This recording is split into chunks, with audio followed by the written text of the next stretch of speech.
All right, we'll start off with an easy one. Who is the best dressed? All these kids dress terribly these days, by the way. I'm sure they would have something to say about that. Right. They're all going to say they're best dressed. I'm going to go with, it's not on my style. I'm going to go with Rafa. That's what I He'll said. be proud of that. Really? Yeah. Yeah. I don't get it, but I'll go Rafa.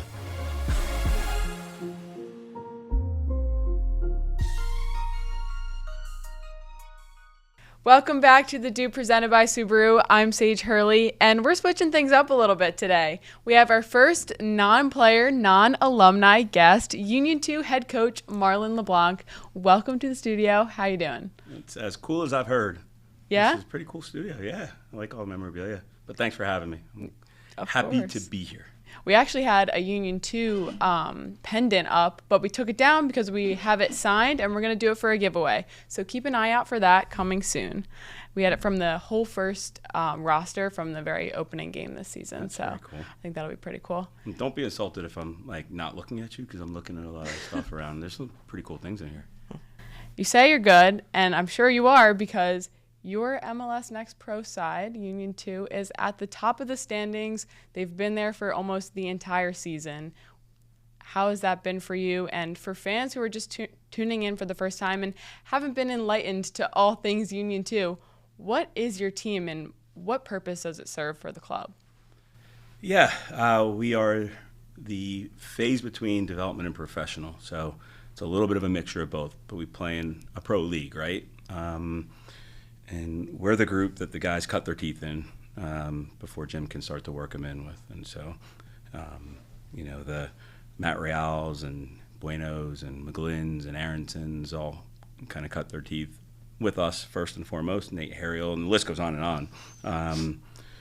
And we're the guys that also help get minutes for the young guys in the first team to keep them sharp and ready, especially when you come times like now where we're a little bit depleted and guys are away on international duty. So, look, it's one of the least envious jobs to have in professional football is being the second team manager, because there's so many things that aren't in your control necessarily from a day-to-day basis, but it's honestly one of the more rewarding positions that you could have, especially at a place like this, because, everybody wants my Cavin Sullivan number 99 jersey right now. How do you get one of those, right? The Jack McGlynn jersey that I have hanging up and all those guys that have come before. We're the place where these guys get to come and still get matches at a young age when they really, really need them. And then on top of it, when you brought up this year, it's been a really good season for the group too. We're the youngest team in this league. That's the way it's come from Ernst and Jim and Jay Sugarman at the top in terms of what we want to do from a development standpoint. And I think right now it's a group that's having a lot of fun and expressing themselves and enjoying their football. So it's been wins on wins for this team, but like you've said, and anyone who knows who you are as a coach and the way that you go about your role, it's not always about that. It's more so about the development. Can you explain that thinking and why that's so important for this club? Yeah, look, nobody plays a 14-year-old and thinks that they're going to win a game in a professional league against a 25-year-old, right? And so the objective is for me to put these guys in a position where they're going to grow and they're going to get better. And sometimes that comes at the cost of winning games. So when I send out a team that on average is typically basically an under-19 team, and you add up your opponent and they're 21, 22, 23 on average, you don't really put yourself in the best position to necessarily have to win games. And so it is about the development. It is about teaching them how to win. It is about preparing them for something that's bigger than just a result that everybody's going to forget about, in a week's time, typically, and giving them something that's going to be hopefully something more long-lasting, where they can do it in Subaru Park on a Saturday night with Jim, and somewhere down the line, winning trophies for this team at the highest level, not just at the second team level.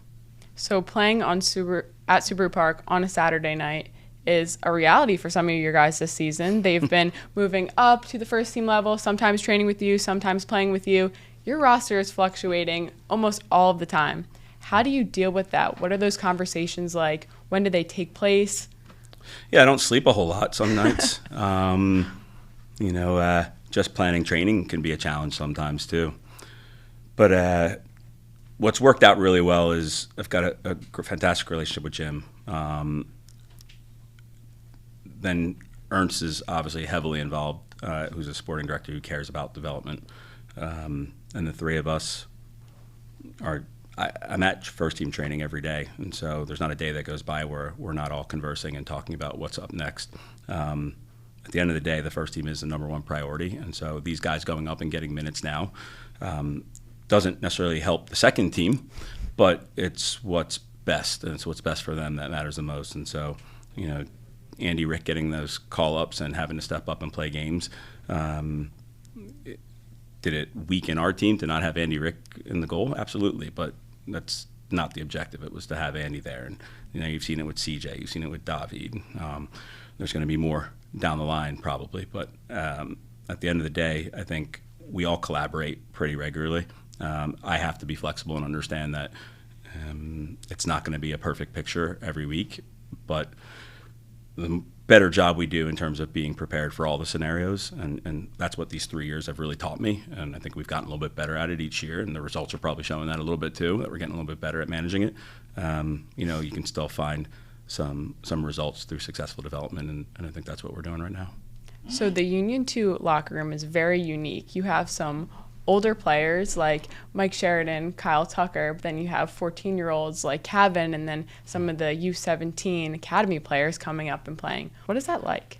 Yeah, I think it's interesting. I walk in the locker room and the music's on, and sometimes you'd like to give them maybe a 10-second countdown. Coach is coming, like go ahead and act normal again. But it's interesting, and Kyle Tucker as the captain is outstanding, right? He's 24 years old. He's the boys call him Uncle Tuck. Uncle Tuck. We love that nickname.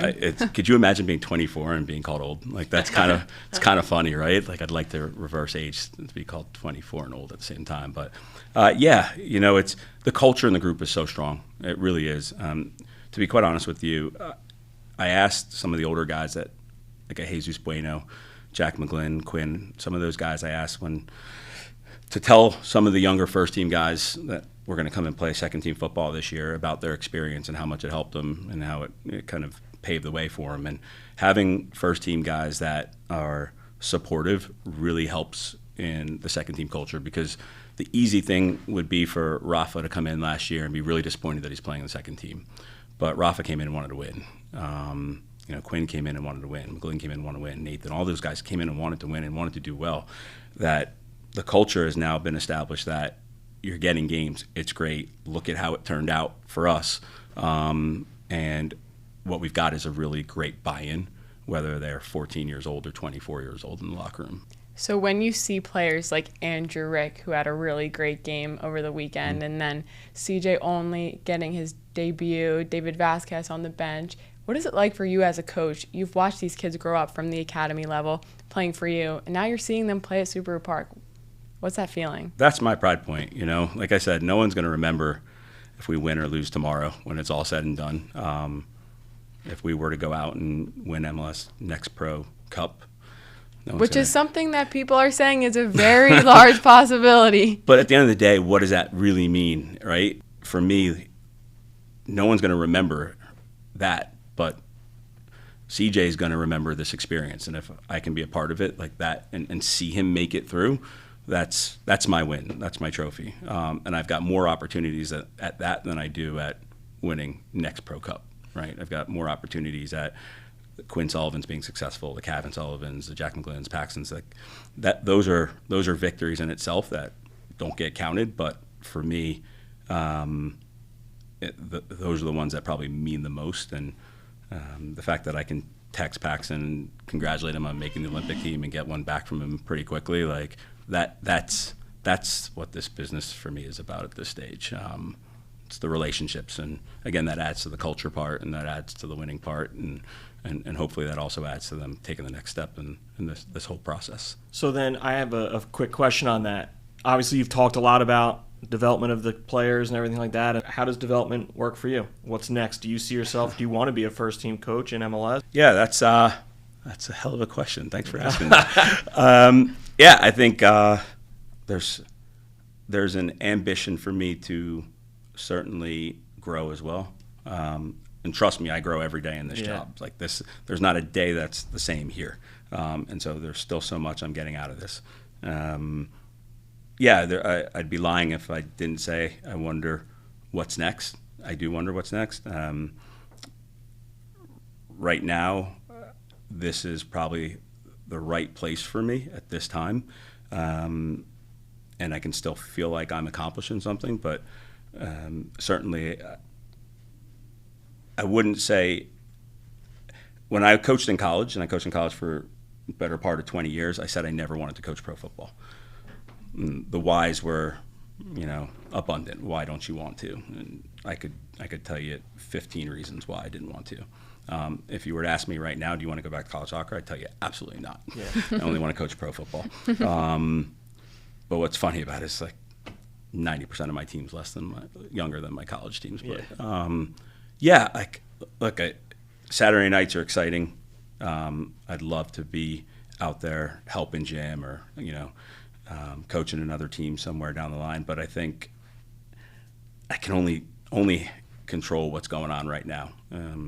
And luckily enough for me, these last few years have been really good with the union and in the job that not just me, and I get all the credit, and I shouldn't get all the credit. I'm the figurehead, and people see me, so I get a lot of the credit. There's so many people behind the scenes that you don't see that deserve a lot of praise for the work that they've done. I've been fortunate enough that we're doing really well, and we're producing players for the first team.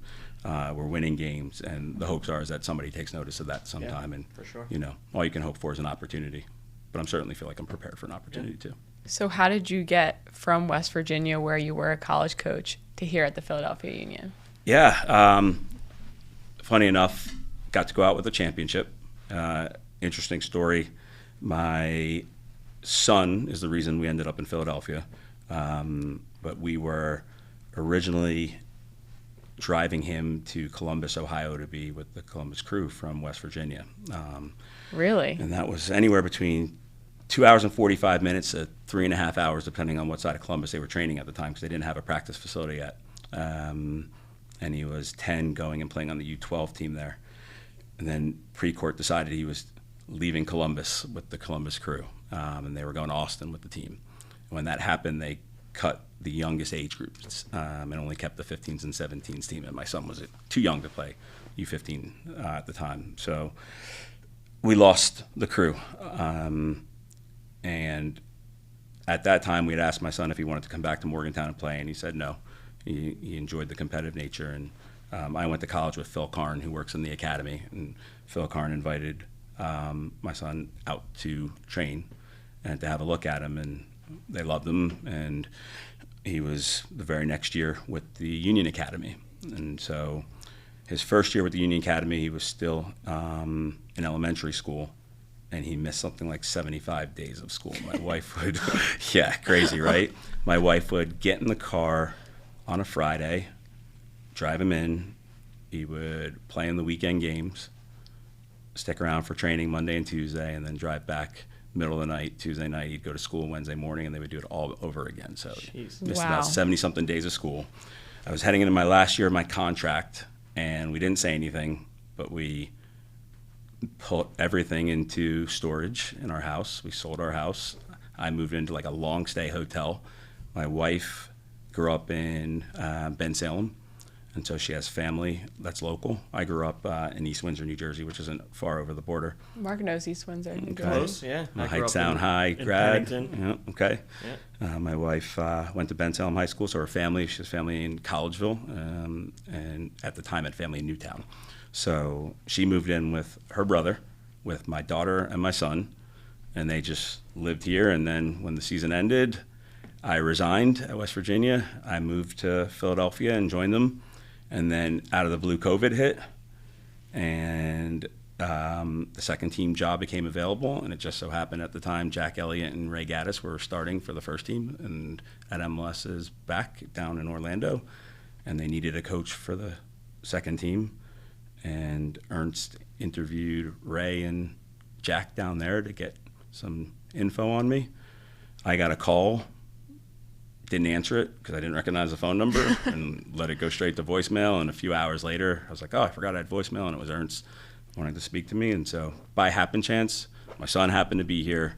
I'd resigned from my job. Ray and Jack were killing it in the first team, and they needed a coach that was qualified enough to lead the second team. So that's how it worked out. That is a wild story. And Long for story. those who don't know your connection to Jack and Ray, can you explain that? Yeah, Jack and Ray both played 4 years for me at West Virginia. How about that? So that was a pretty cool tie-in, right? And yeah, it's funny how things work out, like full circle like that. And they're probably, I think Jack at the time when Ernst took over the team was maybe the last draft pick we had, and I think we passed for I don't know how many years after that. So yeah, it worked out pretty well. And now that you've been here for a while, do you feel like you made the right choice? Yeah, absolutely. Absolutely. Again, we chose this we couldn't have our son missing 70-something days of school. We were probably ready to kick him out of the school. But, yeah, this is home for us now. It's worked out really, really well.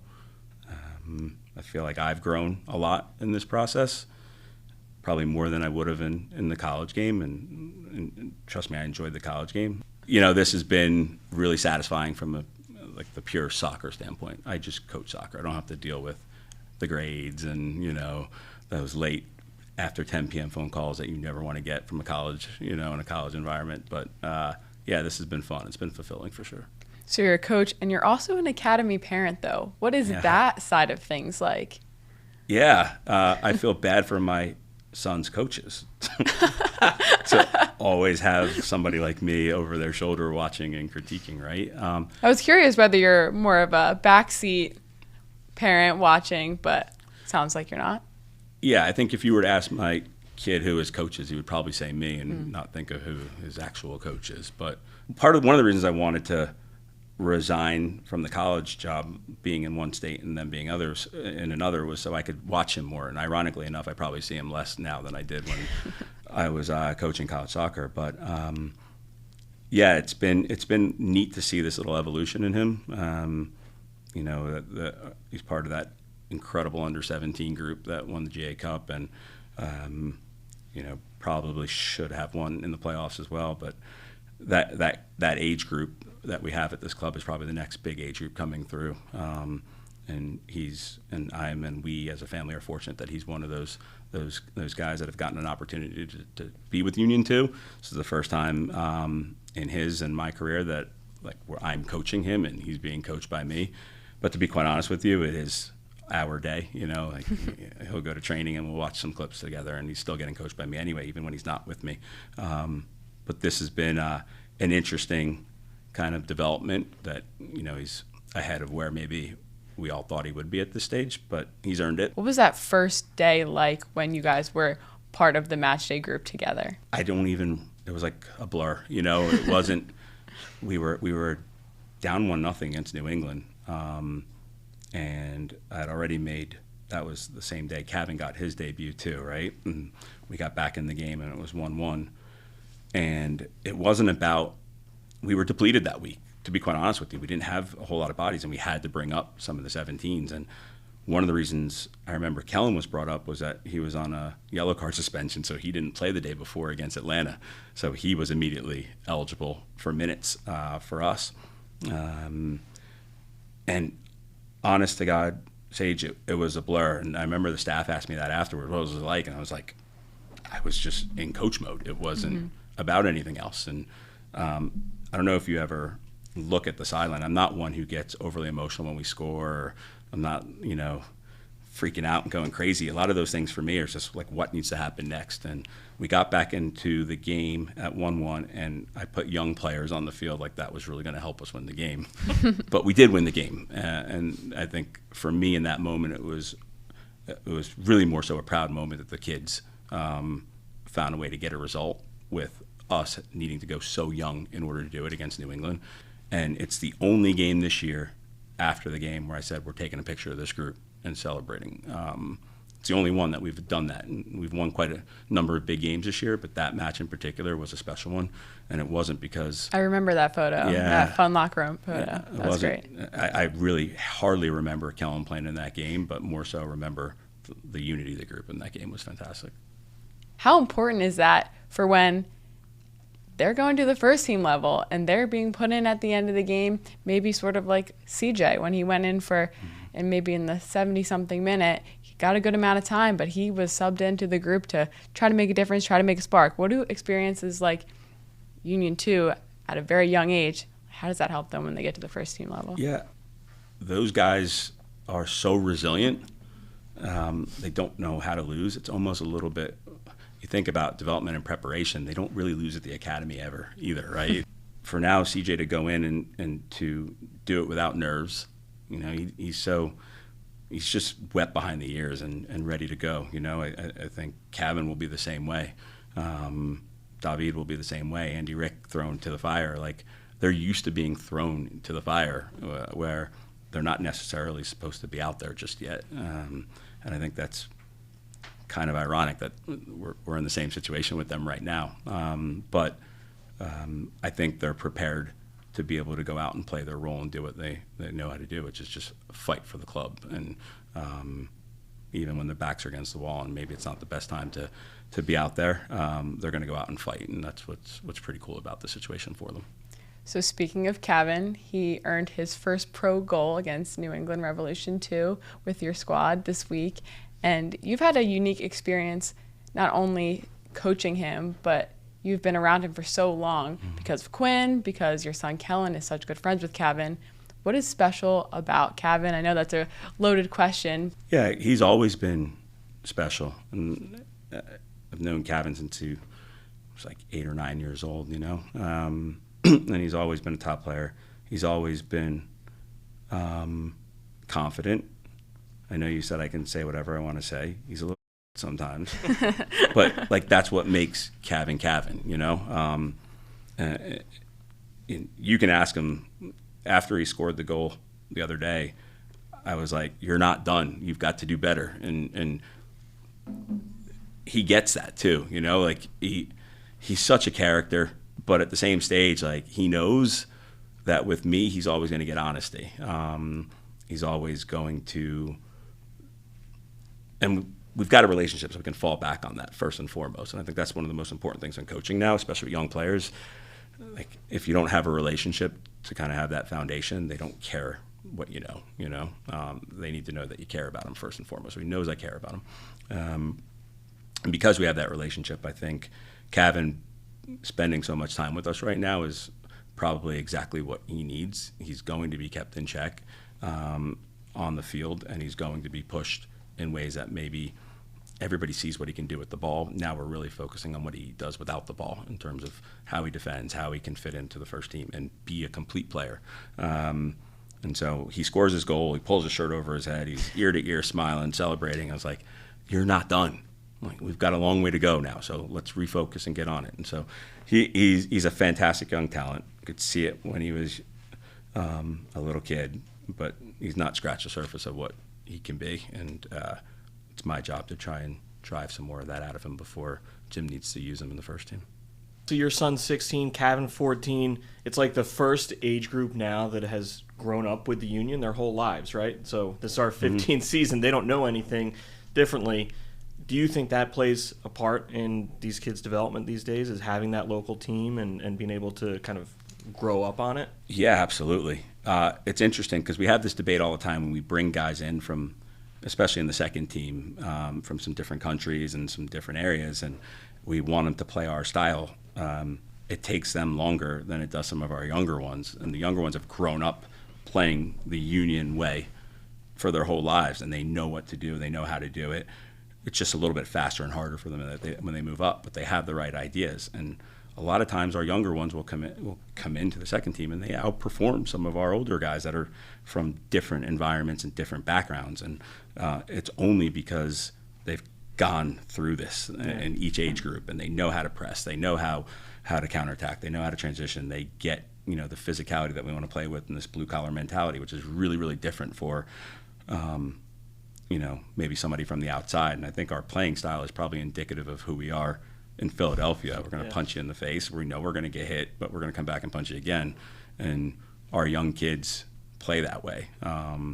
Those guys know how to grind, and they know essentially when they move up the ranks what's expected of them. And so I think you hit a home run with that comment, because this is all they know. And that's the way it is in a lot of clubs in Europe that have been embedded for decades. And, it's part of the culture now for them, the Philadelphia Union, whereas it's not just a team, it's a club, it's a lifestyle. Yeah.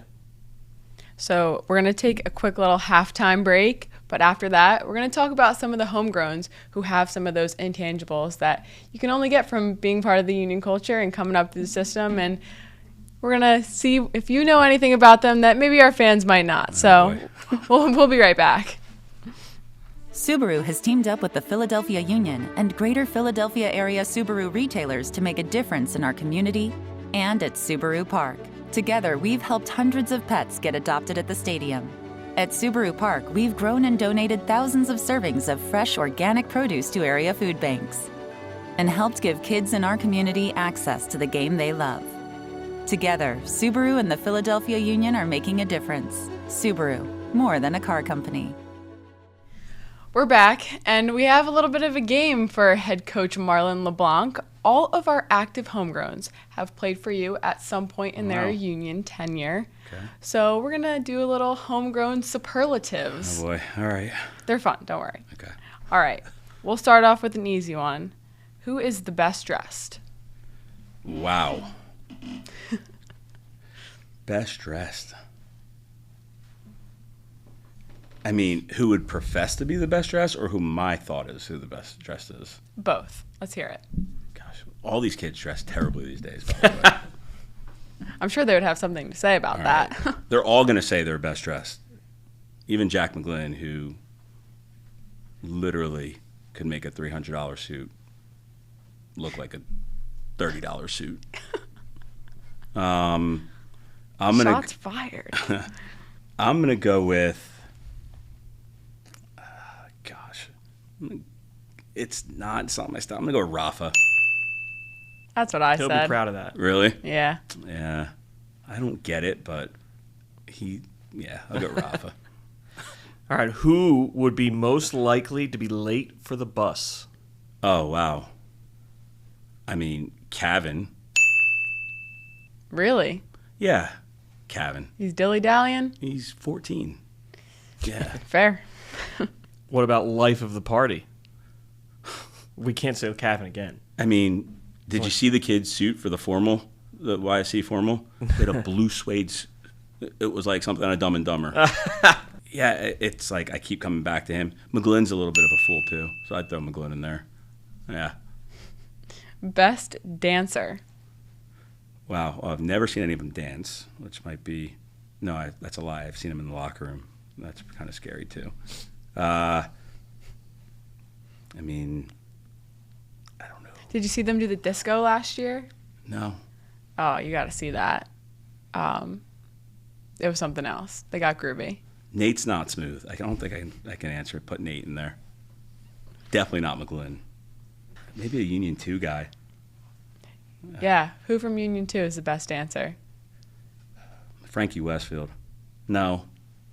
Yeah, maybe Frank. Eddie Davis. I'm going to go Eddie Davis. Okay. Eddie Davis. All right. Leading scorer and best dancer. How about that? There you go. How about not bad. that? Yeah, not bad. Who is the most likely to survive a zombie apocalypse? Frankie. Yeah, he's straight Philly. Yeah. He'll fight a zombie. Really? He'll fight dirty. Frankie, for sure. Who's the least likely to survive a zombie apocalypse? Nate Harriel. Especially if it's cold out on the day they attack. Nate Harriel. He'll run. Who's the most talkative? McGlynn won't shut up ever. Wow. Jack McGlynn is catching strays. He always catches strays on the podcast. Does he? He deserves it. I don't know if he tunes in, but I don't think so, because I think he would have a bone to pick with a lot of people. You know what you need to clip all of them and just send it to him. Like, it's McGlynn. He catches strays for a reason. All right, most humble. Most humble. I think they're all really good. I'd put Nate in that category. I'd put Quinn in that category. And all the guys, they all are. They all are. I've had incredible experiences with all of them. Paxton, Jack, Nate, Quinn, all the homegrowns. They are humble, and I think that's our club culture anyway. So, yeah, absolutely. There's a positive for all of them. Who's got the best bromance? Well, I think we know the first team one, right? Frickin' Frack, Nate, and Jack are always together. Second team, Frankie and Cavin, Eddie are always doing TikTok dances. No, they're not. Oh, yeah. You'll see them everywhere. Yeah, those guys, for sure. Yeah. Yeah. Most likely to be president. Wow. Well, anything might be better than the current situation, right?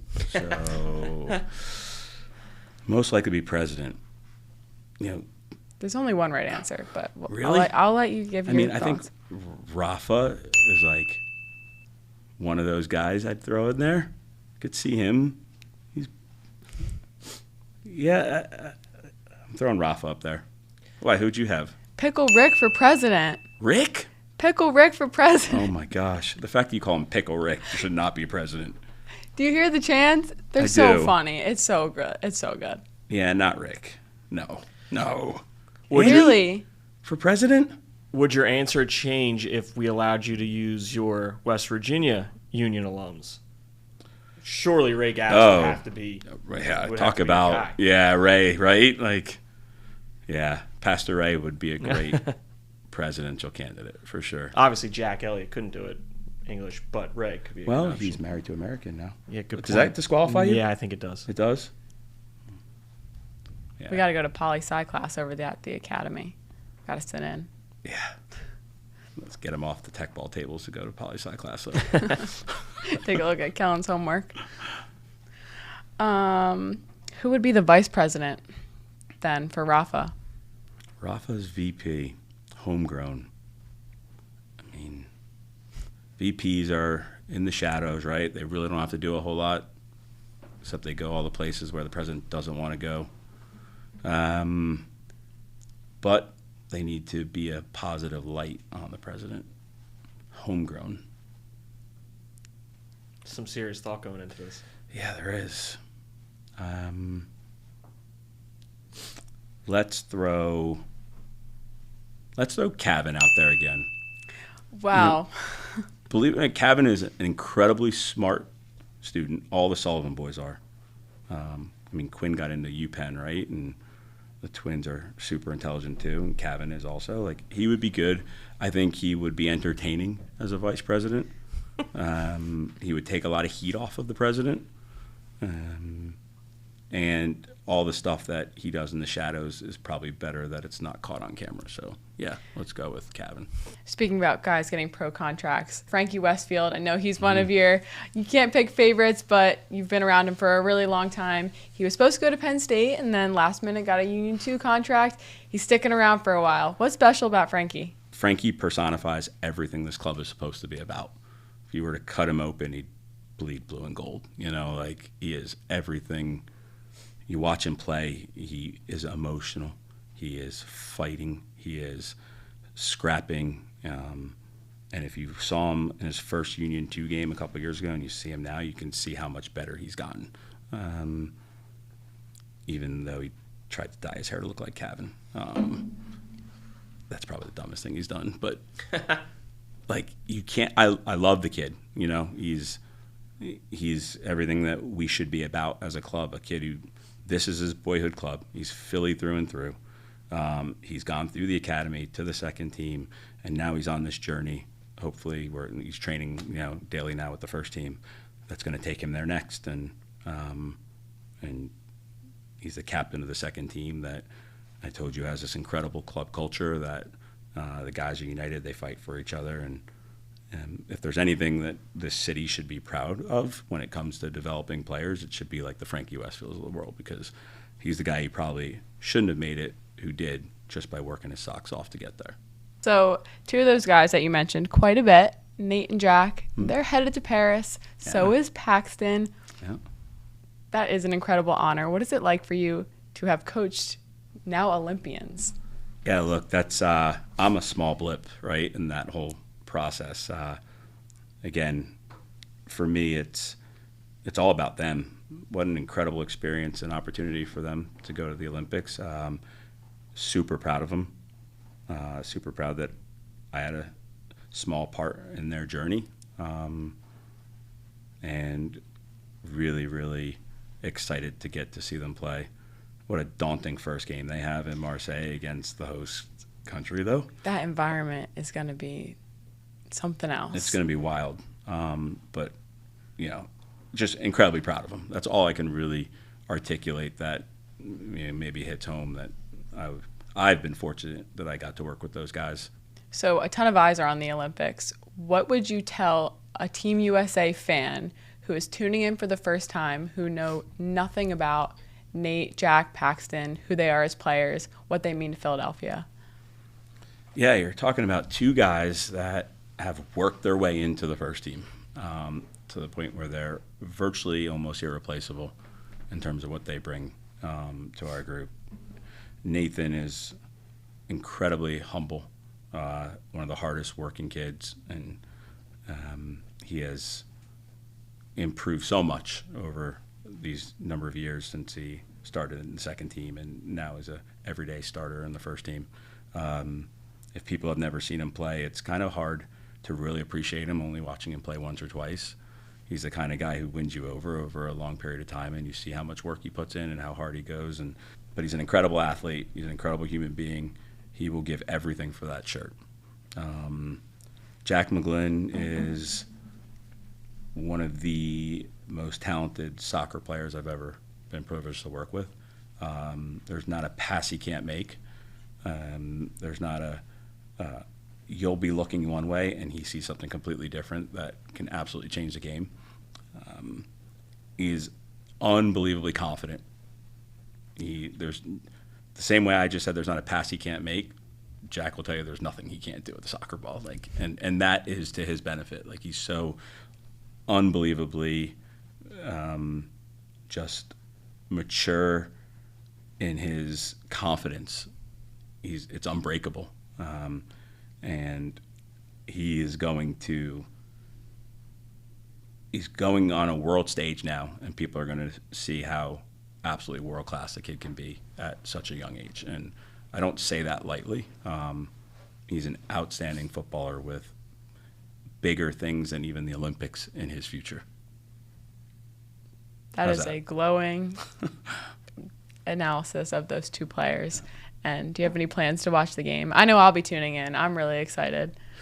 Yeah, I mean, it's going to be 6 hours difference, right? At least. So I'll probably be up thinking about Union 2 stuff. So, yeah, I'll watch it in the middle of trying to juggle the lineup. So, Mark, we have some questions from fans. We did have a couple, yeah. But you have a question of your own. Well, I do have a question of my own, and it went back to your West Virginia days. I could be completely making this up, but I'm a big Pat McAfee guy. Okay. Obviously, football player at West Virginia. While you were there, I think, right? Yeah. Did you have any sort of relationship there? And did then and still do now. Because I thought I saw you tweet something maybe when he was doing the TST stuff. Yeah. Pat tried to walk on. Well, he didn't try to walk on. Pat was like an ODP player in the state of Pennsylvania. It was at the time was broken up, Eastern PA and Western PA. Yeah. And so he was an ODP player. And my first year there, Pat wanted to play soccer in the off season, and we brought him out with our walk-ons and had him in with our team for our off-season training. If you know anything about college soccer, off-season training is the worst. Yep. Because you're limited on what you can do with the ball and how much time you can do. So you spend a lot of time running and lifting. I remember we were in the Coliseum and we had the guys running the stairs, and literally we had Pat running the stairs with the guys, and he had to stop and throw up every time. Every third corridor down, and he was like, "Yeah, coach, thanks for letting me come out. I'm gonna stick to football." But yeah, I still communicate with Pat now.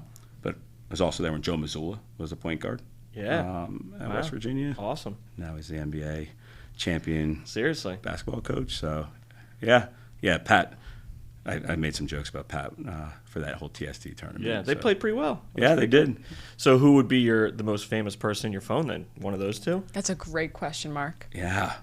I mean, Bob Huggins is a Hall of Fame coach. Yeah. A really close friend of mine.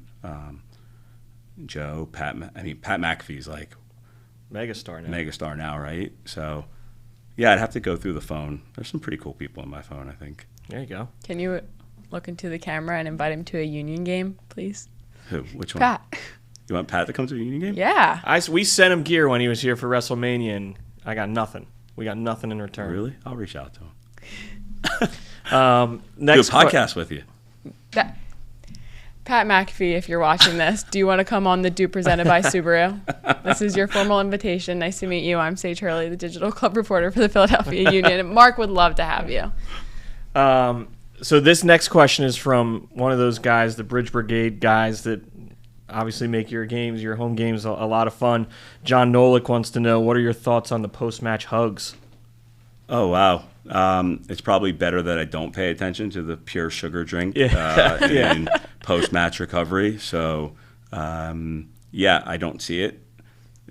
Though, I mean, I do see it because they throw me beers after the game too. But, yeah, it's all in good fun. I think it's pretty cool. It's really original. I thought it was a really cool idea. Yeah. Free hugs. Free hugs. So going off of that, what has it been like to see the Bridge Brigade form and the supporter section at Union 2 games just grow almost every single game? I almost wish the camera for the game was on the other side of the field, because if you could have seen the evolution from year one to where it is now, and I think where it's continuing to grow, it's been really cool, right? I didn't know what to expect when they announced they were doing it, but when like 3 of those guys showed up in New Hampshire after driving from Charlotte. That was impressive. That was wild, yeah. Right? It's been cool. The evolution's been cool. There's a real kind of groundswell of support for the second team. I think people are enjoying it. I think I don't really hear a lot of what they're saying during the games because I'm so in the zone. But I've heard they can hear what I'm saying, which I got to be a little bit more careful. I can hear what you're saying when I watch it from home on the MLS Next Pro broadcast. And so, like, they have some funny comments when I'm walking off the field. But look, I think it's really, really cool that the young players in this team, and it's even more of their development, right? Because they got the Bridge Brigade and then they got the Sons of Ben. They've really taken to the players. The players have really taken to them. And it's only helped this group, I think, perform on match day when there's fans there that want to watch them play and they want to do well for those fans. So it's been a real big, what's the right way to put it, evolution of the second team and even the fandom around it. Do you think? Go ahead, Mark. I was just going to say, I come with my girls sometimes. They're 4 and 5, so it's not exactly enough yet. But they love the environment of the U2 games. And I'll never forget the first game I came to, they're sitting there, and they start taking off those shoes, and they start yelling, "Shoot 2," or whatever they're yelling. Now, every time I watch a game with the girls at home, they always take their shoes off. They go, "Shoot 2." I'm really? Like, no, we're not doing that now. That's not here. That's at the Union 2 games. It's funny, you walk off the field, and you see a bunch of little kids in there with them now, right? All the young ones are going and sitting in with the Bridge Brigade, so they're in a way, I guess that's how it starts, right? I guess that's how a fan culture kind of becomes one, where people just want to go gravitate towards sitting with them and cheering with them. So it's pretty cool. I haven't fully locked in on all the traditions yet, but it seems like the man of the match is getting a fun hat or like a lei or something. Does that add a little something for the players to know, hey, like, we have people that want to see us after the game and award us for our hard work? Yeah. I think the players love those guys so much, and I think those guys love the players equally. I can tell you this. I know that our guys wear their hearts on their sleeves for that group of fans, those Bridge Brigade fans. And they already play for their families. They already play for each other. They already play for the club.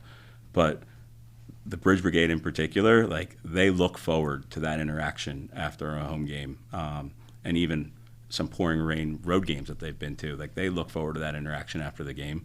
I think the little things like the hat and the lei and the hugs and all those kind of things just take it even to another level. But they're having so much fun playing for him, for sure.